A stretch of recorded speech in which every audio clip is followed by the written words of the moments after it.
আসসালামু আলাইকুম ওয়া রাহমাতুল্লাহি ওয়া বারাকাতুহু।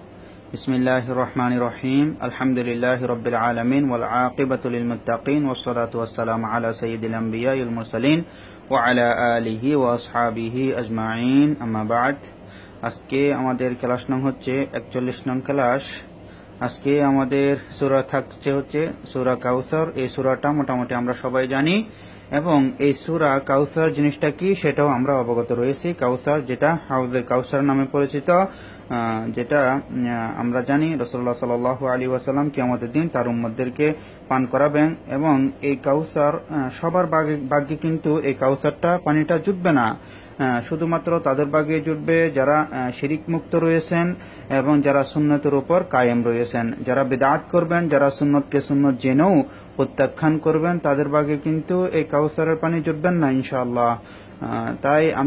তাই আমাদের এই ওহির পথ মিডিয়ার পরিচালনায় অনেক প্রশ্নোত্তর গ্রুপ চালু করা হয়েছে, যেখানে আপনাদের কাছে কোনটা শিরিক, কোনটা বিদআত এবং কোনটা সুন্নাত সেই জিনিসগুলো আপনাদের কাছে পৌঁছিয়ে দেওয়ার জন্য আমাদের ওহির পথ মিডিয়া প্রশ্নোত্তর গ্রুপ চালু করেছেন।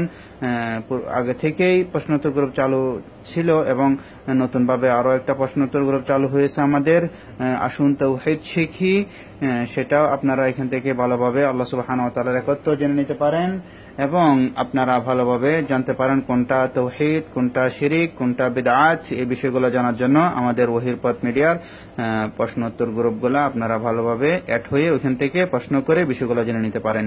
তাহলে আরম্ভ করা যাক আজকে। বিসমিল্লাহির রহমানির রহিম। এখানে বিসমিল্লাহ একালিফ টানতে হবে, এখানে একালিফ টানতে হবে, এখানে হিম এখানে ওয়াকফ করার কারণে 3 আলিফ টানতে হবে, যেটাকে মধ্যে আরজি বলা হয়। বিসমিল্লাহির রহমানির রহিম। ইন্না আ'তাইনাকাল কাউসার। এখানে ইন ওয়াজিব গুন্না, নুনের মধ্যে তাসদীদ, না জবর বাম পাশে খালি আলিফ, মদের হরফের পরে লম্বা হামজা শেষে, সেজন্য এখানে 3 আলিফ টানতে হবে। এভাবে 3 আলিফ টানাটাকে মধ্যে মুনফাসিল বলা হয়। আ'তাইনা খাড়া জবরে কালিফ টানতে হবে। কাউসার এখানে টান নেই, যেহেতু এখানে মদের হরফ নেই। ইন্না আ'তাইনাকাল কাউসার ফাসাল্লি লিরাব্বিকা ওয়ানহার।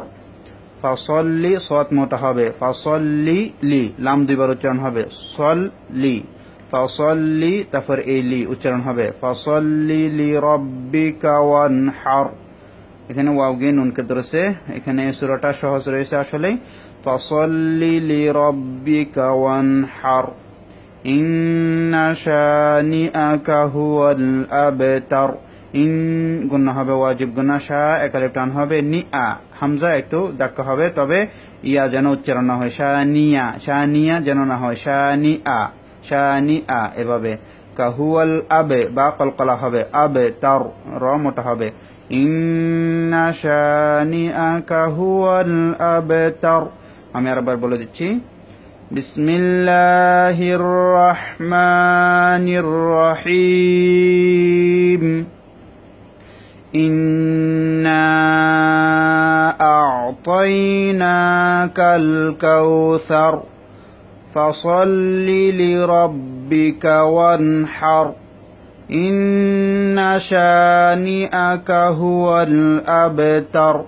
আপনারা ভালোভাবে শিখে আমাকে শুনিয়ে দিবেন ইনশাআল্লাহ। আর আল্লাহ সুবহানাহু ওয়া তাআলা আমাদের সবাইকে সুন্দরভাবে কোরআন তেলাওয়াত করার তৌফিক দান করুন এবং দোয়া করুন আল্লাহ সুবহানাহু ওয়া তাআলা যেন প্রত্যেকদিন এভাবে আমি আপনাদেরকে ক্লাস দিতে পারি। আল্লাহ যেন আমাকে সুস্বাস্থ্য দান করেন এবং সাথে সাথে আপনাদের সবাইকে আল্লাহ সুবহানাহু ওয়া তাআলা যেন সুস্বাস্থ্য দান করেন। আমিন।